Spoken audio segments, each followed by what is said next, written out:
O2 world নামক চিটফান্ডের বেশ কয়েকজন এজেন্ট কোম্পানির কর্ণধারদের কাছে উড়িষ্যার কটকে টাকা আনতে গিয়ে উড়িষ্যা রাজ্যের কটক জেলার চাউলিয়া থানা এলাকায় পুলিশের হাতে আটক কোলাঘাটের 3 যুবক। শুধু পূর্ব মেদিনীপুর জেলার কোলাঘাট থানার 3 যুবক ছাড়া ও হাওড়া জেলার উলুবেড়িয়া ও বাগনানের মোট 27 জনকে আটক করা হয়। এই O2 ওয়ার্ল্ড নামক অর্থলগ্নি সংস্থা রাজ্যের বিভিন্ন জায়গায় অফিস তুলে রাজ্যের বিভিন্ন এলাকা থেকে কয়েকশো কোটি টাকা তুলে চম্পট দেয়। এই O2 ওয়ার্ল্ডের 3 কর্ণধার উড়িষ্যার কটকের একটি হোটেলে গা ঢাকা দিয়েছিল।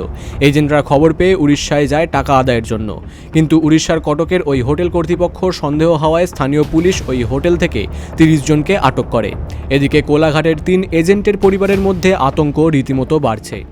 উনি একটা এখানে বিজনেস শুরু করেছিল, যেটা হচ্ছে O2 ওয়ার্ল্ড। ওই O2 ওয়ার্ল্ডে উনি বলেছিল আমাকে 1 লাখ টাকা দিলে আমি 8% দেবো, আমি এটা বিজনেস করব।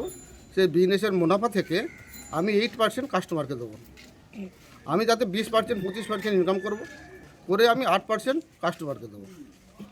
এই হিসাবে ধীরে ধীরে গ্রামের লোক একে অপরের জানাজানি খবর হলো।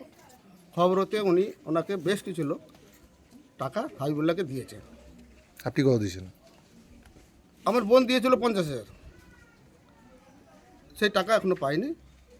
তো এখন উনি বেশ কিছু গ্রাম থেকে অনেক জায়গা থেকে টাকা তুলেছে, এমনকি বাগনান, উলুবেড়িয়া, ওদিকে পাঁশকুড়া, চারিদিক থেকে টাকা তুলেছে হাবিবুল্লাহ। টাকা তুলে উনি কাস্টমারদেরকে এখন আর পয়সা, প্রথম দিয়েছিল কিছুদিন, তারপর আর কাস্টমারদেরকে পয়সা দিচ্ছে না। পূর্ব মেদিনীপুর থেকে প্রসূন ব্যানার্জির রিপোর্ট, বিগ নিউজ বাংলা।